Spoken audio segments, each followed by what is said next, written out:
this morning's letter. Welcome to both of you. Are you disappointed there weren't more FTSE 100 companies signed up to the letter? Not at all. I think 36 is a great result. That's 36 of the biggest companies in this country that employ 1 million people in Britain. That's 1 million British jobs, all firmly saying we should stay in the European Union. What happened to the other two-thirds? Well, look, some of them have really quite complicated corporate governance arrangements. It takes you a long time to sign some of these things off. Some of them are saying that they're not going to make an intervention in this campaign. I'd say at the moment it's 36-0. There's not a single FTSE company coming out saying we should leave the European Union. I think it's a spectacular piece of spin to suggest a 36-0 result is anything other than a pretty heavy defeat when it comes to this letter for those wishing to leave the European Union. Is it, though, playing to fear more than anything else here, telling people that it will be treacherous, difficult if Britain leaves the UK by saying that the economy will be at risk? I think it's project reality, to be honest with you, Joe. You know, people who work in these companies, I think, want to hear from their bosses what the impact would be on this massive choice we face as a country. I think it's a perfectly reasonable thing to do, to ask people who employ 1 million people in this country what the impact will be on investment, what the impact will be on growth, what the impact will be on jobs, and to have them state very clearly that they think for all of those reasons we're much better off in the European Union. It's a big blow to your campaign, isn't it? Because these are very powerful, people in the sense that they employ an awful lot of people. They have a very big say. And are you saying they're all wrong? I'm saying that they're just playing the card of risk, and they're concerned about the changes that will happen, and they've got vested interest in keeping us within the EU. Real entrepreneurs like me, who are out there doing business with the rest of the world, we think that we should leave the EU to be masters of our own destiny. And most smaller business people will say that.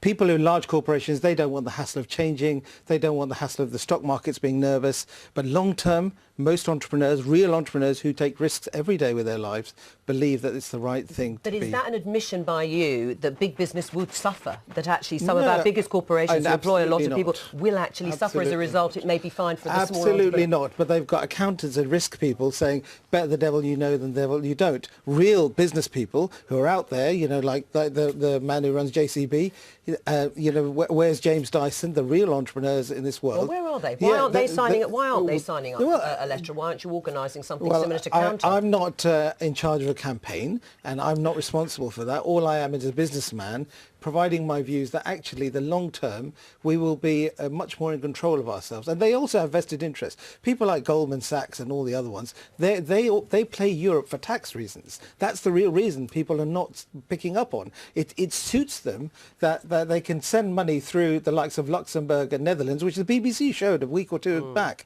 They have vested interests in controlling our involvement in Europe. If we were independent, like Singapore, we're a safe haven for money. Right. This country can do great trade deals with the rest of the world. James McGrory, isn't that the risk for your campaign, that you are seen as the big business campaign? And actually, in numbers terms, when you look at small and medium-sized companies and businesses, that is a large part of the population involved in running their own businesses and employing small numbers of people, and you will be seen as the establishment and vested interests. Well, small businesses are the backbone of this country, and they employ millions of people in Britain as well, and that's why I think it's great that there's a load of small businesses that have signed this letter as well. But you're making a big deal about the FTSE 100 companies, aren't you? Look, it was the first question you asked me because they're big names, and I don't think I don't think this is a matter of vested interests for tax reasons. I think they do have some vested interests. They employ 1 million people in this country. I think that's a pretty important interest for 1 million families at home and the pay packets that depend on them. They can cope with the red tape that we hear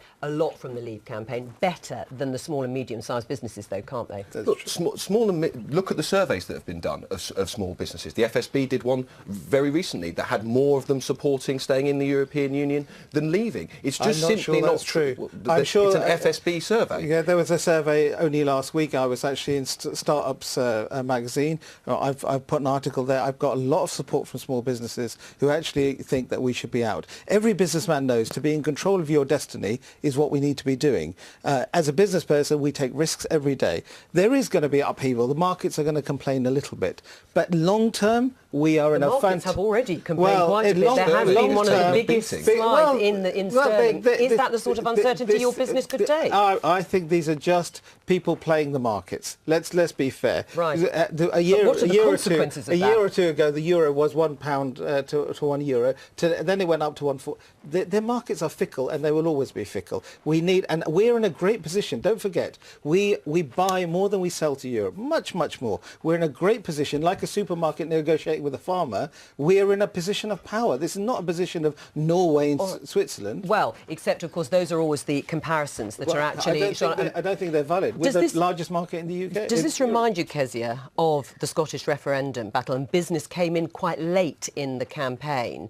Did it help? Yes, I think it did, because fundamentally this is an argument about economics. It's about the sustainability of our economy. It's about how we bring jobs to our country, how we give young people opportunities.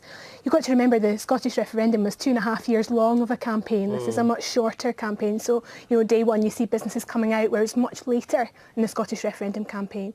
It is important, but it's not the only argument. I think there's a particularly Labour case for why we should stay in Europe, about social rights, workers' rights, protecting things that we value like maternity and paternity leave. But so hopefully as you we'll get onto those the debates. economy does seem to be the main issue here. I mean, James McGrory, how involved were Downing Street? Did they write this, sign up everybody to it? Did they organise it in the way it's been reported? It's been a joint effort from Britain Stronger in Europe campaign and the government, and I don't think that's surprising, because David Cameron has gone out to Brussels, he's secured a good deal for Britain, he's come back and he's unambiguous. His position and the government's position is to stay in the European Union. So it's hardly surprising that we talk to businesses, large, medium and small, to gather their support. And that's what you're saying. It isn't a surprise. I mean, the Leave campaigns who are accusing Number 10 and Britain Stronger in Europe of sort of coordinating. I mean, they would have come out and done this anyway. Let me tell you probably. personally, I know personal business people in the UK who will not support the Leave campaign because they want to be on the right side of the Prime Minister.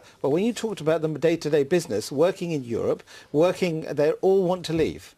They all want to be. If that's true, then why have they all signed this letter? I've got texts on my phone telling me we won't say so unless get them to sign a letter. Are you saying these businessmen have been persuaded? Businessmen and women don't know their own minds. Well, they're dealing with David Cameron from various different angles, and they say we won't go against the Prime Minister. That's exactly the words. These are people that employ over 1 million people in this country. I don't think they're just saying it just to curry favour. Let James make his final point. Go on. These are people that employ 1 million people in this country. I don't think they're doing it just to curry favour with one politician or another. This is integral to how they run their business. This is how they get investment, how they create more jobs in this country. If you've got all these business people supporting you, let's hear from them. Let's have that debate. But I don't think it's good enough to just assert you have business support when there's a letter with 200 businesses making our case. All right. Well, we'll get you both back on. You didn't frankly have the balls to put country before party.